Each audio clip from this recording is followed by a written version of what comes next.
ओम शांति।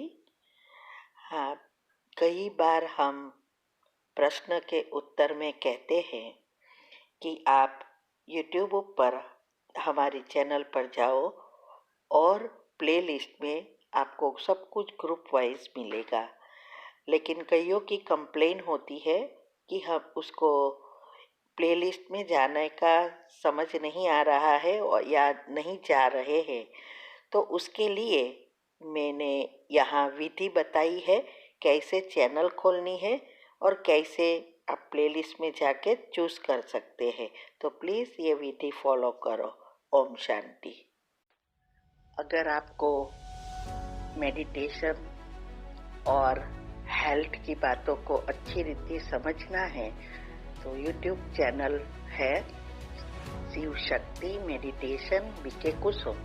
फिर सब्सक्राइब करेंगे और जो लक्ष्मी नारायण का आइकॉन है उस पर टच करेंगे तो हमारी चैनल खुल जाएगी।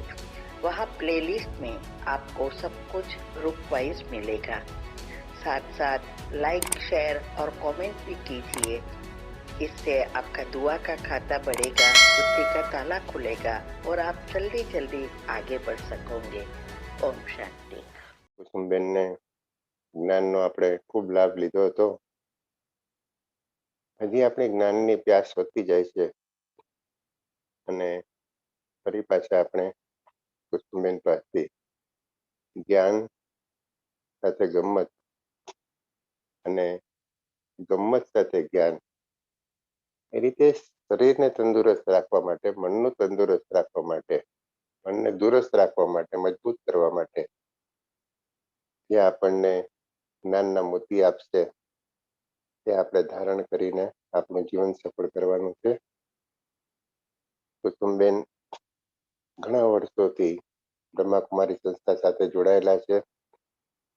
દેશ વિદેશમાં તેમણે ઘણા સેમિનારો કર્યા છે અને એ સેમિનાર દ્વારા ઘણા લોકોને લાભ મળ્યો છે. तो आइए हम स्वागत करते हैं कुसुमबेन, दीदी कुसुमबेन का। तो यूएस से वो ज्वाइंट हुए रहे अटलांटा से और हमें ज्ञान से लाभान्वित करेंगे, हमें ज्ञान रत्न देंगे और हंसिए कि आप सबका इस यूट्यूब चैनल में और यहाँ जूम पे सबका हार्दिक स्वागत है गुजराती गौरव फाउंडेशन की ओर से। गुजराती गौरव फाउंडेशन बहुत अच्छे बहुत बढ़िया वक्ताओं को इस प्लेटफॉर्म से अनेक लोगों को लाभ मिले, इसलिए प्रवचन, सत्संग, भागवत सप्ताह, देवी भागवत सप्ताह, ऐसे कई प्रोग्राम हमने किए हैं। तो उसको पसंद आया है। यूट्यूब में चैनल अगर आपने सब्सक्राइब नहीं किया है तो गुजराती गौरव चैनल आप सब्सक्राइब कर लीजिए। आपको हमारे पुराने जो भी प्रोग्राम हुए हैं उनकी लिंक आपको मिल जाएगी, उनका वीडियो आपको मिल जाएगा और उससे आप अच्छी तरह से लाभान्वित हो जाएंगे। तो Kusumben, you are so much welcome. अभी आप अपना प्रवचन चालू कर सकते हैं। Thank you very much. ओम शांति। आज फिर से मिल रहे हैं। पहले 4 दिन में हमने ये समझने का प्रयत्न किया था कि अगर हमें जीवन में जो कुछ चाहिए, चाहे स्थूल हो चाहे सूक्ष्म हो, कोई भी चीज प्राप्त करने के लिए सबकॉन्शियस माइंड के नियम समझना और प्रैक्टिकल करना बहुत जरूरी है।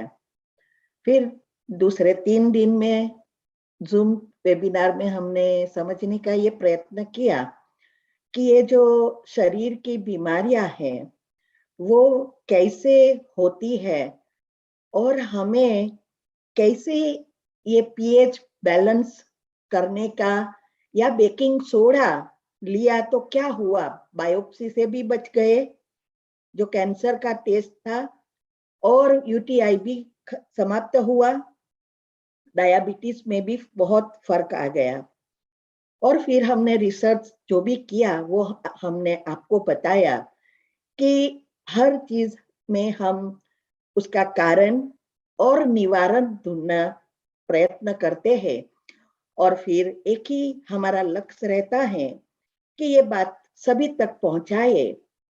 क्योंकि आजकल दुनिया में सभी कहते हैं, माना डॉक्टर्स, हॉस्पिटल्स में जहां भी जाओ वहां बोर्ड लगाया होता है और कहते हैं कि ये बीमारी हो तो इस डॉक्टर को मिलो, ये सिम्टम्स दिखाए तो ये दवा लेनी है, सब ये बताते हैं।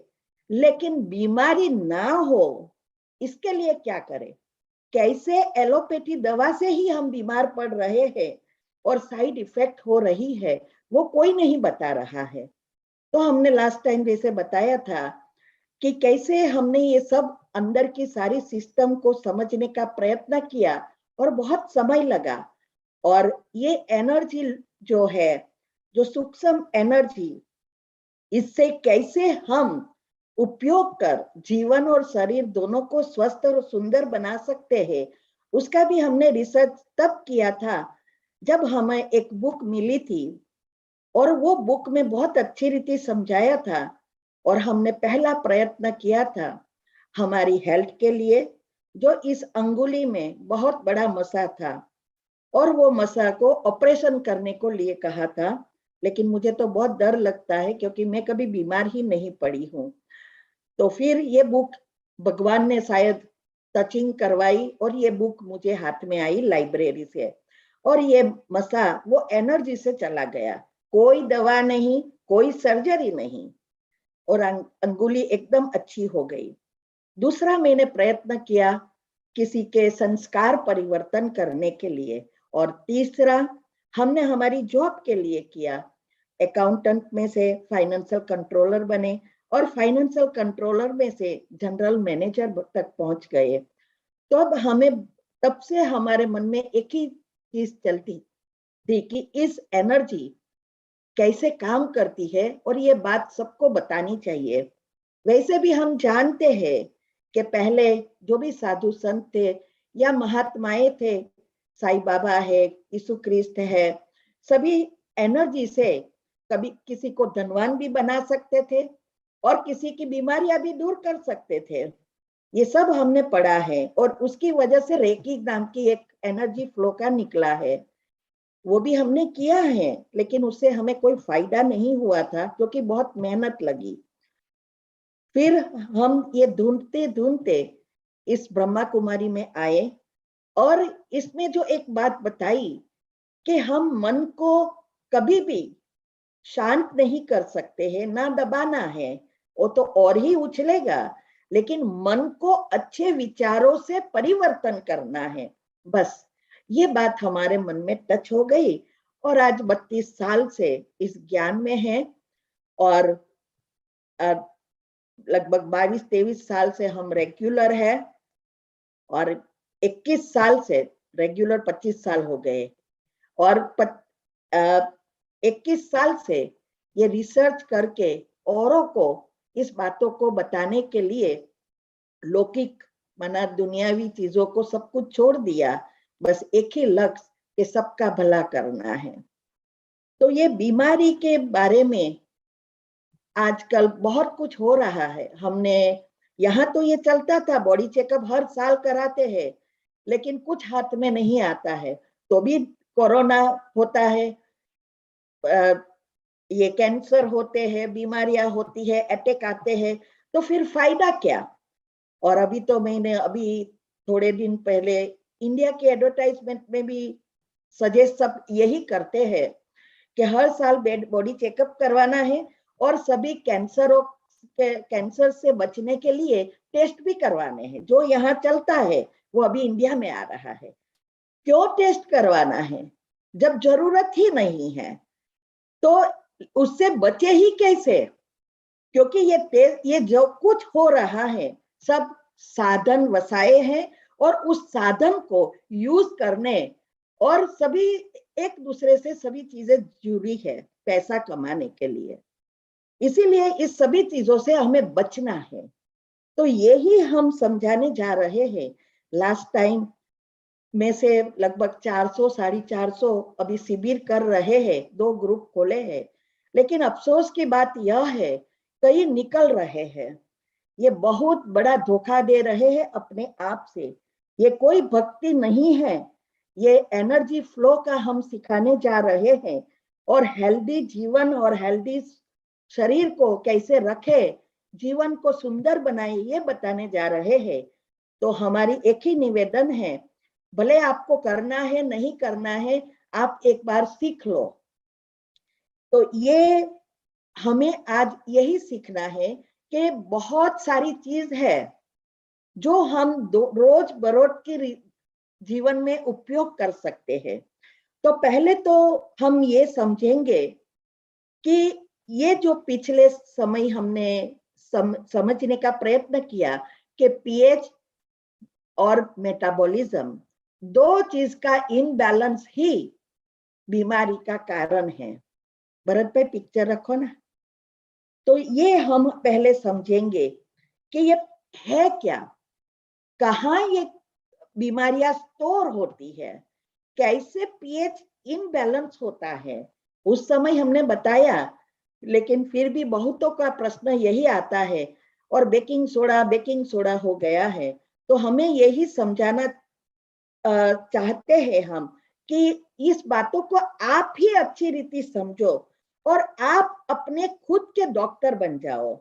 मैं तो डॉक्टर हूं नहीं कि मैं आपको सलाह दे सकूं, लेकिन मैंने जो किया है, यूज करके स्वस्थ रही हूं, और कईयों को कई बीमारियों के लिए स्वस्थ रहने के लिए उपयोग करने को कहा है।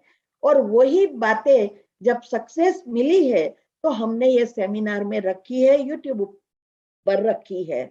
बाकी आपको ही गूगल करके सब कुछ सर्च करने का प्रयत्न करो।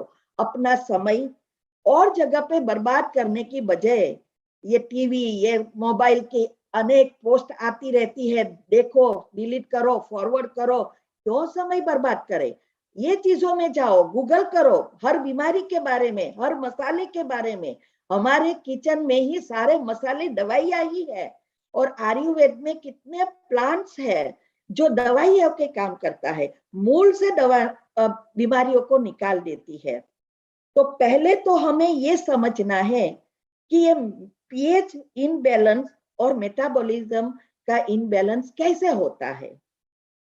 साइंस अनुसार भी कहते हैं कि ये जो मेलाटोनिन या मेटाबॉलिज्म है, वो ही सारे सिस्टम को चलाता है। भरत भाई शायद है नहीं, पिक्चर रखना था। ओके, तो બેન ટ્રાય કરું છું, પિક્ચર મૂકવાની ओके ટ્રાય કરું છું, તમે દરમિયાન ચાલુ રાખો।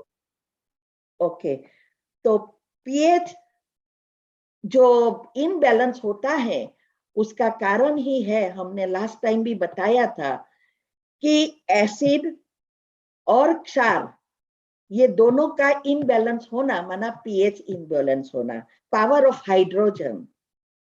तो ये जो एसिड है हमारे शरीर के लिए बहुत जरूरी है, लेकिन जरूरत से ज्यादा बन जाता है तो वो नुकसान करना शुरू करते हैं। हमने ये भी बताया था कि ये जो एसिड है वो कैसे ज्यादा बनता है। आजकल हमारी जीवन शैली, खाना पीना सोना, और जो भी भोजन हम ले रहे हैं, 80 to 90% एसिडिक है, क्षार वाली चीजें कम है।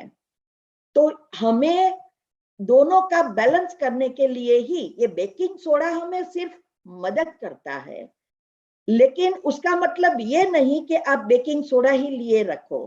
इसके साथ मेटाबॉलिज्म को भी अच्छा करना है, इसको भी बैलेंस करना है, और हमारी जीवन शैली को भी बदलना है अगर आपको संपूर्ण स्वस्थ रहना है तब। तो ये जो पीएच है वो उसका कंट्रोल भी मेटाबॉलिज्म के हाथ में है। और मेटाबॉलिज्म क्या है? शरीर के सारी सिस्टम को अच्छी रीति चलाना, सारी जो भी क्रियाएं चलती है वो मेटाबॉलिज्म के कारण होती है।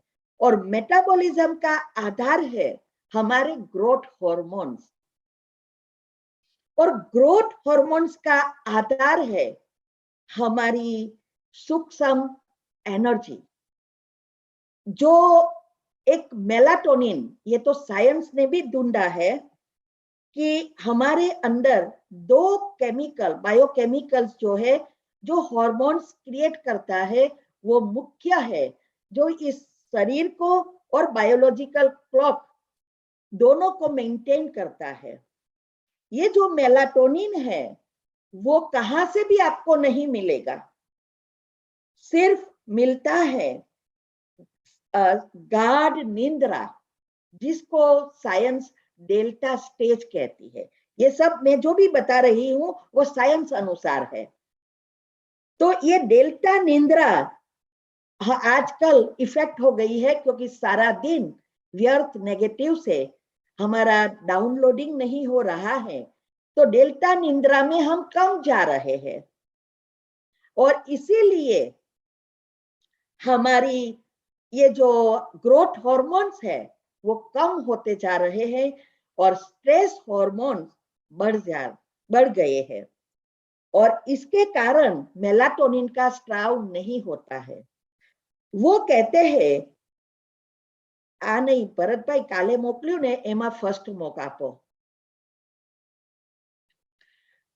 तो ये जो मेलाटोनिन है उसका स्त्राव साइंस अनुसार कहते हैं कि ये दिन भर में आप कितना भी सो जाओ नहीं होगा, सिर्फ रात को जब लाइट ना हो तभी उसका स्त्राव होता है। वास्तव में लाइट के कारण नहीं है, वो हमने डिप्रेशन, टेंशन, डिप्रेशन और पागलपन जो होता है उसमें बहुत डिटेल में समझाया है। वो कभी आगे हम समझने का प्रयत्न करेंगे, हर वीक हम रखने का प्रयत्न करने वाले हैं, तो ये आएगा। तो ये जो डिप्रेशन, टेंशन वाली जो इसमें मैंने पिक्चर रखी है साइंस अनुसार, कि कैसे हमारी जो निंद्रा होती है वो कैसे स्टेजेस में जाती है। तो ये जो कहते हैं कि रात को जब लाइट ना होवे तब ये मेलाटोनिन का प्रोड्यूस होता है पीनियल ग्लैंड्स में से। दूसरी साइड पर कहते हैं कि पीनियल ग्लैंड्स में एक बैटरी है जिसमें करंट की आवश्यकता है, वो और कुछ नहीं है, आत्मा। आत्मा बैटरी है और इसमें करंट है, आत्मा की शक्ति। तो ये जो मेलाटोनिन है वो सूर्य के किरणों से जुड़ी हुई है। जब दिन भर में सूर्य की किरणें हैं तो हमारी कनेक्शन अच्छी रीति नहीं हो सकती। रात को ही जब सूर्यास्त हो जाता है और सभी आत्माएं सो जाती है, तभी ये प्रोड्यूस होता है। ये मेलाटोनिन का स्रोत है सिर्फ परमात्म एनर्जी। वो कहते हैं कॉस्मिक पावर या यूनिवर्सल एनर्जी, वो और कुछ नहीं है, परमात्म एनर्जी है। तो ये जो इसका स्रोत मेलाटोनिन, वो कहां से भी नहीं मिलेगा, और उससे ही ये ग्रोथ हार्मोन्स उत्पन्न होंगे। और इसको अच्छा करना है तो ये मेडिटेशन, मन को पॉजिटिव बनाना बहुत आवश्यक है, और कनेक्शन परमात्मा से करना भी बहुत जरूरी है। दूसरा एक चीज है सेरोटोनिन। ये दो चीज मुख्य है। सेरोटोनिन जो है उसका स्रोत है पॉजिटिव विचार। इसके सिवाय और कहां से भी सेरोटोनिन नहीं उत्पन्न होता, और ये सेरोटोनिन ही बायोलॉजिकल क्लॉक, हमारे अंदर एक घड़ियाल रखी है भगवान ने जो सारी सिस्टम्स ऑटोमेटिक चलाती है। वो बायोलॉजिकल क्लॉक जो है वो चलता है सेरोटोनिन से। वही कंट्रोल करता है सोना, जागना, सभी निंद्रा के स्टेजेस में ले जाना, और जब ये शॉर्टेज हो जाती है तो डिप्रेशन के शिकार होना शुरू हो जाता है। और शॉर्टेज का कारण स्ट्रेस, नेगेटिव व्यर्थ, टॉक्सिक विचार। तो ये जो बायोलॉजिकल क्लॉक है उसको पहले रिसेट करने से ही हमारी सारी सिस्टम रिसेट होगी। तो हमारी जो दिनचर्या है उसके साथ मन की चर्या भी सेट करनी है। हम जब सुनते हैं मेडिटेशन कैसे करनी है, आजकल मेडिटेशन का बहुत क्रेज है, माना दुनिया में सब जानते हैं कि मेडिटेशन बहुत जरूरी है, योग बहुत जरूरी है, लेकिन हम योगासन, प्राणायाम वगैरह को योग मान लेते हैं। मेडिटेशन बस शांत ऐसे पिक्चर देखते हैं, समाधि जैसे बैठ जाते हैं आंखें बंद करके, ऐसा कुछ भी नहीं है। मेडिटेशन एक ऐसी चीज है जो आप चलते फिरते कर सकते हो, तभी आप बैठ के कर सकोगे।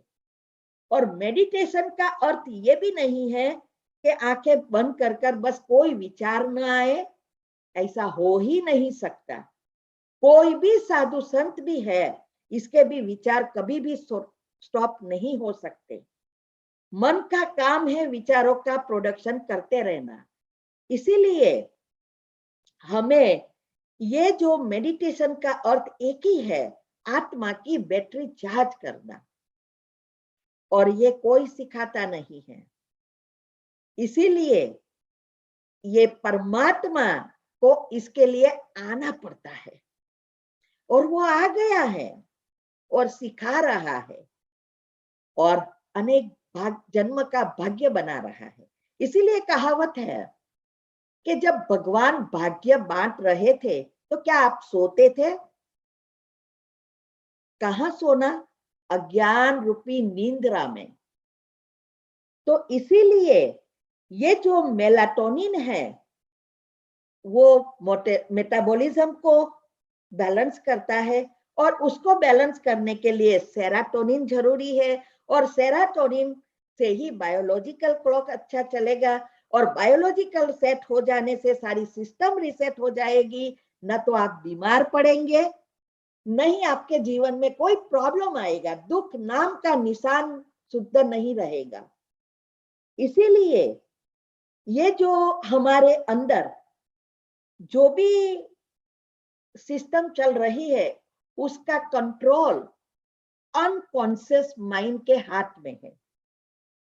हमारे अंदर 4 प्रकार के लेयर्स है, माइंड कोई अलग नहीं है, एनर्जी लेयर्स है, conscious, subconscious, unconscious and super.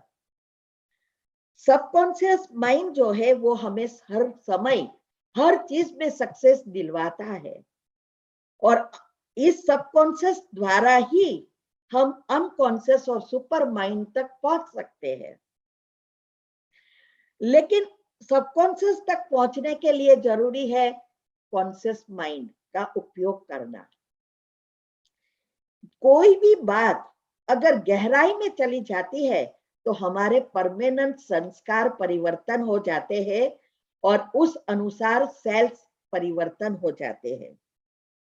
Temporary अलग चीज है, परमानेंट अलग चीज है। पहली रखो पीएच वाली, मेटाबॉलिज्म एंड पीएच। तो ये जो हमारी एनर्जी लेयर्स बनते हैं उससे ही हजू आगर पेलू चित्र है ने पीएच वालू ए पहला आवशे।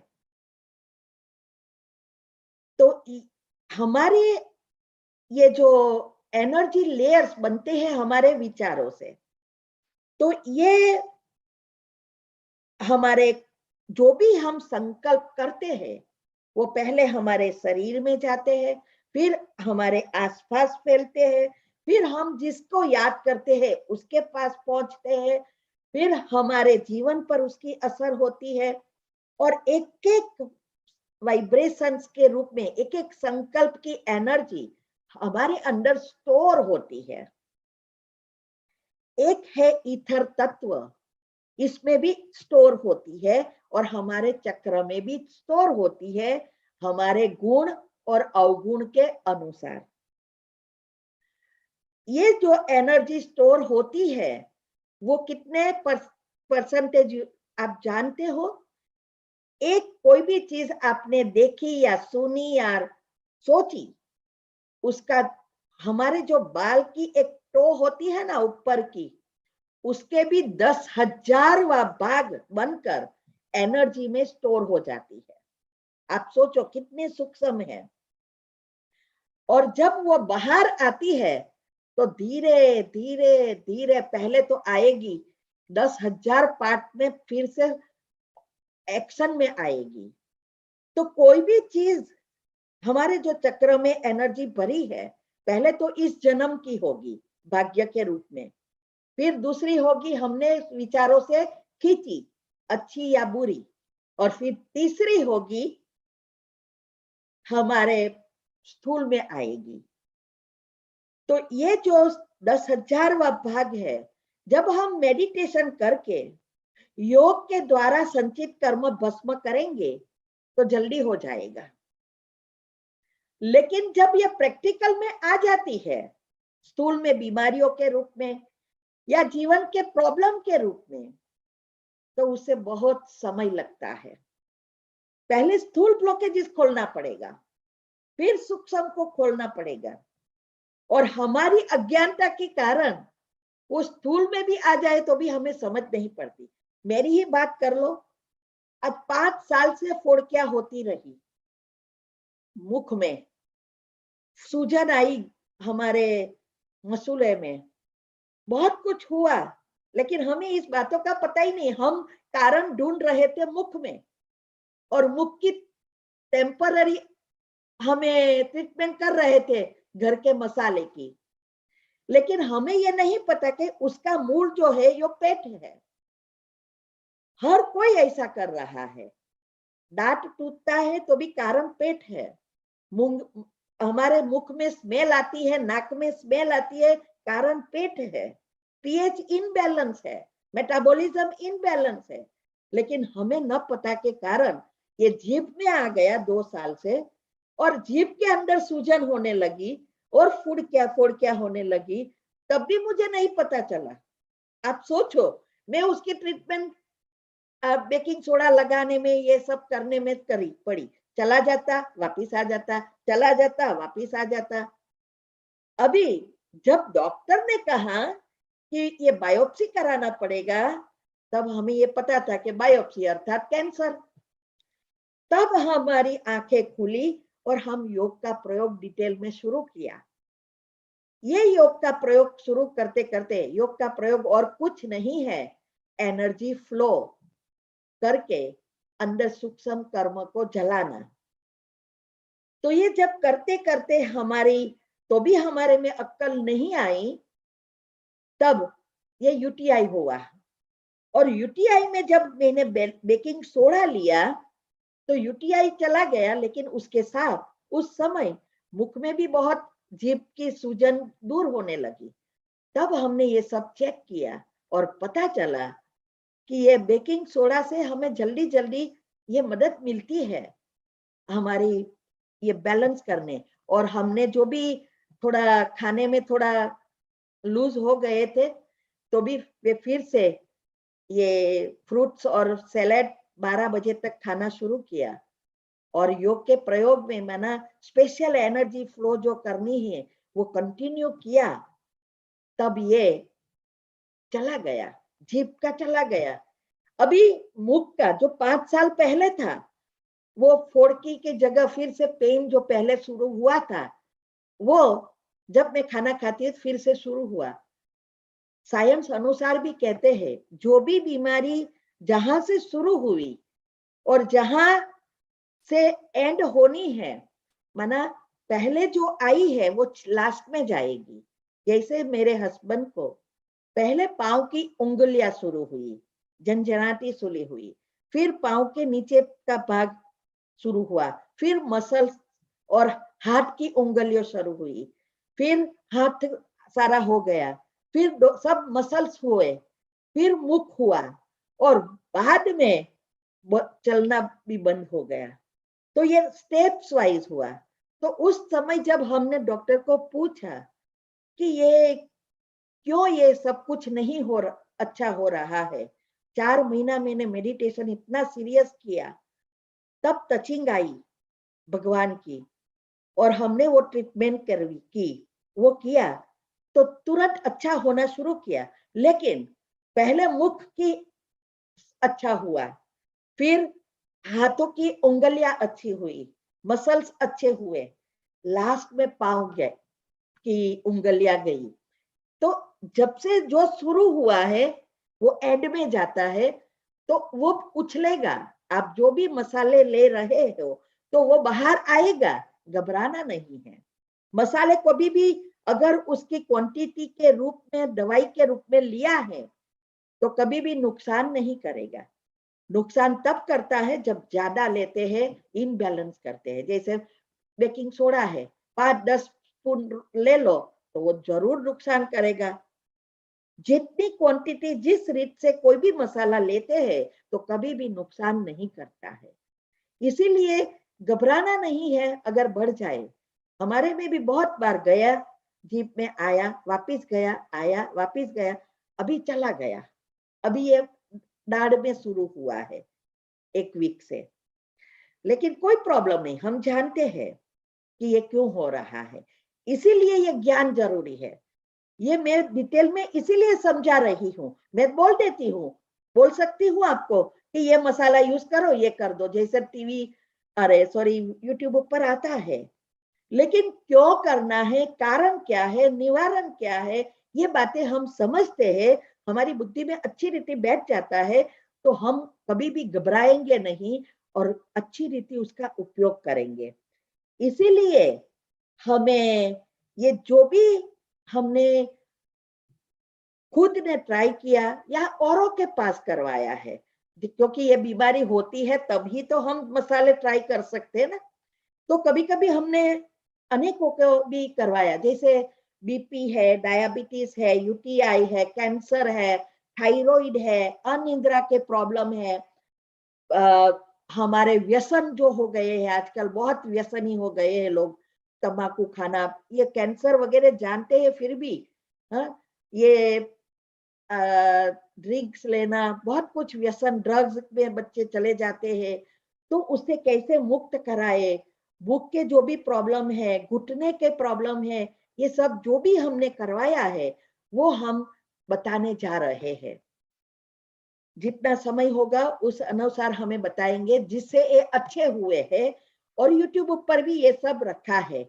इसीलिए हमें ये जो सिर दर्द होता है, कफ होता है, माइग्रेन की प्रॉब्लम है, बहुत कुछ छोटी छोटी भी बीमारियां हो रही है, तो छोटे से अगर हम चेत जाते हैं, माना अवेयर हो जाते हैं, तो प्रिकॉशंस लेते हैं, तो बड़ी बीमारियों से भी बच जाएंगे। उस दिन मैंने ये चित्र बताया था, उसमें क्लियरली लिखा है 7 जो पीएच है वो रख बैलेंस पीएच है।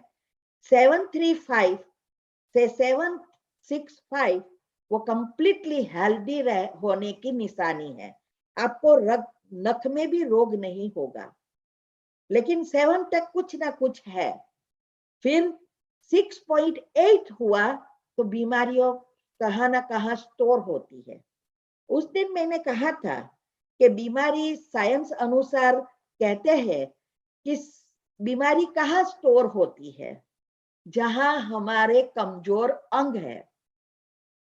बाकी हर एक चीज बीमारी का कारण तो मीन्स के स्थूल कारण तो एक ही है, ये भोजन, अनिद्रा, जो भी चीज है वो सब एक है। लेकिन बीमारी जो होने की चीज है कैंसर, तो कैंसर में सेल्स तो अनेक प्रकार के हर एक की बॉडी में है, लेकिन कैंसर अलग अलग अलग आत्माओं को होता है, क्योंकि ये जो कमजोर अंग का अर्थ यह है कि हमारे जो पाप कर्म है, नेगेटिव एनर्जी जो है, वो चक्र से, जिस चक्र से जुड़ी है, वो अंग कमजोर माना जाता है और वहां बीमारियां शुरू होती है। और कोई भी बड़ी बीमारी है उससे होने में साइंस कहती है 15 से 20 साल लगता है। वो सूक्ष्म में होती है और वो कभी टेस्ट में भी नहीं दिखाई देगी। आप हर साल बॉडी चेकअप कराओ और ही हम चिंतन करके उसको प्रैक्टिकल करेंगे।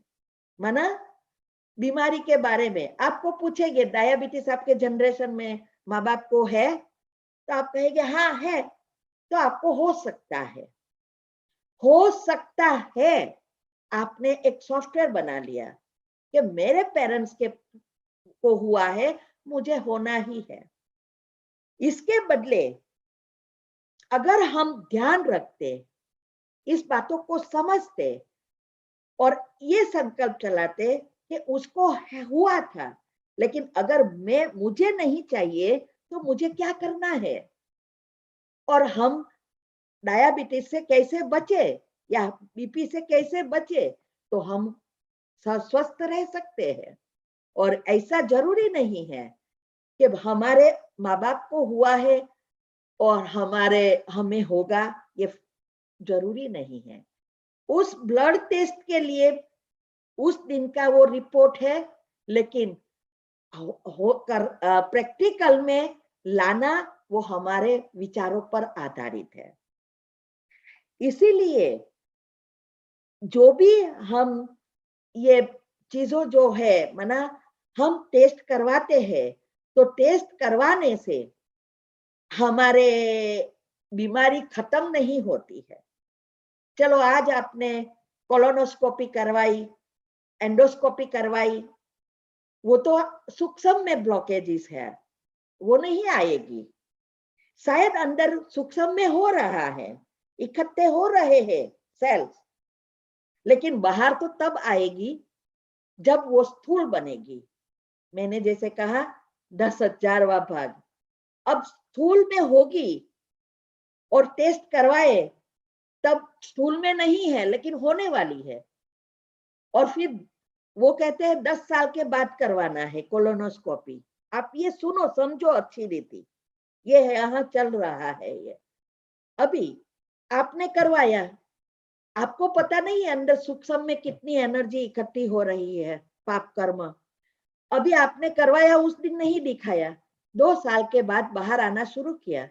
आप 10 साल के बाद करवाएंगे तो तब तक तो वो कितना बढ़ गया होगा। हाँ, ये है नसीब। अगर हमारे नसीब में है और उसी समय हमारे अंदर कोई फोड़किया हुई है और कैंसर का टेस्ट किया और पहली स्टेज है, तो शायद ट्रीटमेंट से बच सकेंगे। हमने ऐसा भी सुना, पढ़ा कि कैंसर से व्यक्ति नहीं मरते, इसकी ट्रीटमेंट से मर जाते हैं। इसीलिए हमें इसको इसमें इस पीएच में बताया है कि 5.8 पीएच हो जाएगा तब कहां ना कहां कैंसर होना शुरू होता है। हम लकी होते हैं जब वो अभी यूरिन में या मुख में होती है। अगर सूक्ष्म में है तो पता भी नहीं चलता। और हमारे ब्लेडर्स जो है वो एकदम नजदीक में है, इसीलिए हमें जल्दी इफेक्ट होती है। भाइयों का ब्लेडर्स बहुत दूर होता है, इसीलिए उनको जल्दी बाहर नहीं दिखाई देता, उसको प्रोस्टेट कैंसर वगैरह होता है। तो ये बहुत सूक्ष्म पीएच की समझ है। तो हमें अगर अभी पीएच बैलेंस करना है तो लास्ट टाइम मैंने कहा, वो अभी थोड़ा रिवाइज करेंगे। उस टाइम मैंने जल्दी जल्दी लास्ट में कहा था और बहुतों का इसके लिए प्रश्न आया था। तो दूसरा हम सुनेंगे कि क्या क्या करना है मेटाबॉलिज्म को और पीएच को बैलेंस करने के लिए। दूसरा पिक्चर रखो। तो ये जो है हमारा पीएच और मेटाबॉलिज्म को पहला रखो। अल्कलाइन चीजें ज्यादा खानी है, माना क्षारीय जो है वो ज्यादा खाना है। हमारे प्लांट में जो भी चीजें बनती है, माना फ्रूट्स है, वेजिटेबल्स है, अनाज है, उसमें जो भी मिनरल्स होते हैं 18 टाइप के, वो मिनरल्स हमारे शरीर को भी जरूरी है। अभी जो जो चीज हम उसके रूप में ही लेते हैं, जैसे फ्रूट्स और वेजिटेबल कच्चा लेते हैं, तो उसका ओरिजिनल सभी क्षार या चीज और विटामिन हमें उस ओरिजिनल रूप में मिलते हैं। हम मीट वगैरह खाते हैं, उसमें ये मिनरल्स नहीं होते हैं। ये प्लांट वाली चीजें जो भी है, उसमें ही सारा मिनरल जो भी हमारे शरीर के लिए जरूरी है, विटामिन सब होते हैं। अभी जब हम उसको कुक कर लेते हैं, तो उसमें परसेंटेज कम हो जाते हैं। अगर हमें मेटाबॉलिज्म को बैलेंस, पीएच को बैलेंस करना है, तो हो सके तो आधा हमें क्षार वाली चीजें लेनी है। इसीलिए मैंने बताया है कि कैसे ये करना है, वो मैं आगे बताऊंगी। तो 80 to 90% हम जो जंक फूड ले रहे हैं, मीट वगैरह खा रहे हैं, कुक चीजें खा रहे हैं, वो सब कम करनी है। हर एक चीज में क्षार भी है, एसिड भी है। हर एक चीज जरूर के लिए जरूरी है।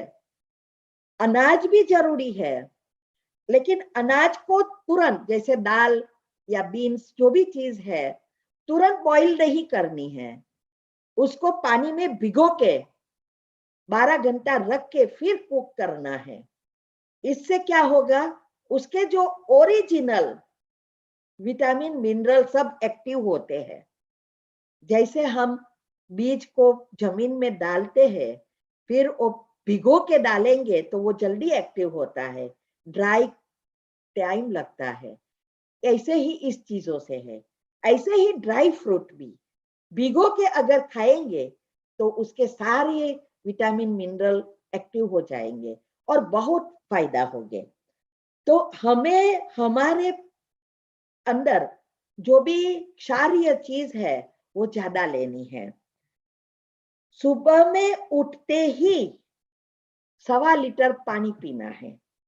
इससे हमारी सारी सिस्टम जो है वो क्लीन हो जाएगी।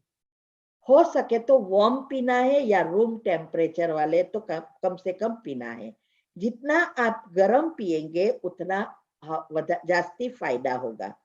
ब्रश भी नहीं करना है, कुछ नहीं करना है, धीरे धीरे पानी पीना है।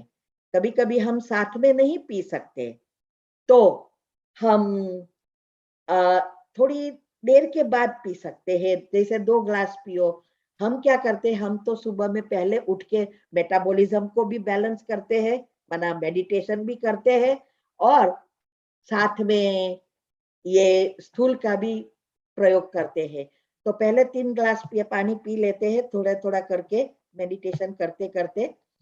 फिर थोड़ी बार माइंड को एक्टिव करना पड़ता है, करने के बाद थोड़ा फिर पीते हैं बीच में। ऐसा करके 1.25 लीटर पानी पी लेते हैं। तो ये पहले करना है। 12 बजे तक फ्रूट्स और सलाद लेना है। भोजन में ड्राई फ्रूट भी हो सके तो लेना है। ये बेकिंग सोडा जो है, वो बेकिंग सोडा हमें आधी चमची से 1 चम्मच तक हम ले सकते हैं। जैसी बीमारी वैसी हम जैसी बीमारी हमारे अंदर होती है, ऐसी उस तरह से हम लेते हैं। जैसे किसी को तो सारी बॉडी में बहुत सारी बीमारियां हो गई है, इसका मतलब पीएच कंप्लीटली बहुत इनबैलेंस हो गया है, तो वो 1 चम्मच तक ले सकता है। ये बेकिंग सोडा हमें बहुत मदद करता है पीएच को बैलेंस करने के में। तो ये जो बेकिंग सोडा का एक ही प्रॉब्लम है, इसमें सोडियम है। सोडियम होने के कारण कभी कभी हमारे जो बीपी हाई हो जाता है। जैसे मैंने लास्ट टाइम आपको कहा था कि जब हमारा बीपी बैलेंस हो गया। अर्जुन की छाल हमने ली, वो आगे मैं बताऊंगी डिटेल में। और अर्जुन की छाल लेती थी तो हमारा कोलेस्ट्रॉल सब कुछ बैलेंस हो गया, अच्छा कोलेस्ट्रॉल बढ़ गया। और दूसरे टेस्ट में ब्लड प्रेशर एकदम डाउन हो गया। तो डॉक्टर ने कहा सॉल्ट ज्यादा खाओ। तो मैंने कहा सॉल्ट क्यों ज्यादा खाओ, दवाई तो बंद कर दो। तो मैंने दवाई बंद कर दी थी। ये हमारे अंदर परखने की शक्ति चाहिए कि सॉल्ट ज्यादा खाना है या दवाई बंद कर दे। तो हमने दवाई बंद कर दी थी। लेकिन जब ये बेकिंग सोडा का हुआ तब लिया तो ये बढ़ गया फिर से। तो हमने फिर से दवाई शुरू कर दी और तो भी 150 160 रहा। फिर हमने चार्ट देखा तो बताया कि हमारी उम्र में 150 तक रहना नॉर्मल है। तो हमने दवाई भी चालू रखी और 150 आया। अभी हम ले रहे हैं, दवाई ले रहे हैं, लेकिन हमारा बीपी 130 आसपास हो गया। जब ये कम हो जाएगा तो हम बीपी की दवा भी बंद कर देंगे। ये हमारे खुद की सिस्टम को हम जानते हैं तो हम खुद डिसीजन लेते हैं। ऐसे ही मैं आपको भी कह रही हूँ, मुझे ऐसे प्रश्न पूछने से अच्छा है ये बातों को ही समझ लो ना, तो आपको ही पता चलेगा। गूगल करके देखना शुरू करो, जो भी बीमारी है लिखोगे आ जाएगा। फिर एक लिस्ट भी बना सकते हैं कि ये बीमारी में हमारे घर में कौन सी चीजें इजीली अवेलेबल है और कौन सी चीज हमारी बॉडी के लिए भी अच्छी काम करती है। ये दोनों का बैलेंस करते करते हमें लेना है। तो ये एक ग्लास पानी में आधा चम्मच से 1 चम्मच आप मिक्स अच्छी रीति मिक्स करना है और फिर खाली पेट लेना है। हम अभी 4 बजे ले रहे हैं क्योंकि हर चीज हम आगे बताएंगे, मेथी, अजवाइन, जीरा सब कुछ हेल्थ के लिए अच्छे हैं। कोई चीज ऐसी नहीं है जो हम हेल्थ के लिए यूज ना कर सके। तो हमारे टाइम टेबल में 4 बजे का टाइम मैंने फिक्स किया है क्योंकि बेकिंग सोडा में हमें ख्याल ये रखना है 1 या 2 घंटे पहले कुछ नहीं खाना और लेने के बाद कुछ नहीं खाना है 1-2 घंटा। तो एक सुबह का टाइम अच्छा होता है। फिर दूसरा टाइम आता है सुबह में ब्रेकफास्ट किया तो 10 बजे के बाद, क्योंकि भोजन 12 बजे के बाद लेंगे, हम लंच लेंगे तो वो टाइम फिक्स हो सकता है। और तीसरा टाइम है दोपहर को 3-4 बजे, तो हमारा मेडिटेशन होता है 2 से 4। इसीलिए मैंने 4 बजे का टाइम फिक्स किया क्योंकि भोजन का समय 6 से 6:30 है, तो 2 घंटा हो जाएगा। और दोपहर का लिया है 12 बजे 12:30, तो इसका भी टाइम इनफ है। तो ऐसे करके, और लास्ट वाला टाइम है भोजन के बाद 2 घंटा, फिर से नाइट को रात को हो जाता है, तो रात को भी हम ले सकते हैं। तो ऐसे जो है, ऐसे हम अपनी दिन के अनुसार एडजस्ट कर सकते हैं। पहला तो हमारी एडजस्टमेंट खाना पीना और सोना, टाइमिंग जितने फिक्स हो गए और सूर्य के किरणों के साथ जुड़े होंगे, सब कुछ रिसेट हो जाएगा। ये फिक्स करने का जरूरी है। ऐसा नहीं घर में तो ये चल रहा है क्या करूं, समझाओ हमारे घर में भी सब है, लेकिन उसको करना है वो करे, ना करना है लेकिन हम कर लेते हैं, तब हम स्वस्थ रहे। अगर हम जो चलता आया वही करते रहेंगे तो फिर कभी भी स्वस्थ नहीं हो सकेंगे और नहीं हमारे संकल्पों को हम कंट्रोल कर सकेंगे और नहीं हमारे भाग्य को बदल सकेंगे। इस जन्म का ही भाग्य पहले तो बदलना है ना। तो ये जो है, हमें ये पीएच टेस्ट घड़ी घड़ी करवा लेना है। हाँ, जब बीमारी है ही तो पीएच है ही इन बैलेंस, लेकिन स्वस्थ है तो पीएच बैलेंस करवाना है। अभी कभी कभी तो डॉक्टर लोगों को भी पीएच बोलो तो समझ में नहीं आता है, तो हमें बहानाबाजी निकालनी है। यूरिन टेस्ट करवाना है, ब्लड में टेस्ट चेक कराओ, ऐसा कहना है कि हमारा जो पावर ऑफ हाइड्रोजन है वो कैसा है, हमारा मेटाबॉलिज्म कैसा है, क्योंकि हमें ये नहीं होता है तो भी कहना है कि कभी-कभी यूरिन में प्रॉब्लम आता है, फीलिंग होती है जाने की, फिर बंद हो जाता है, तो वो करेंगे। वो लोग को ये भी नहीं पता है कि बेकिंग सोडा लेना चाहिए या नहीं। वो बोलते हैं क्या ले सकते हैं? आप सोचो। लेकिन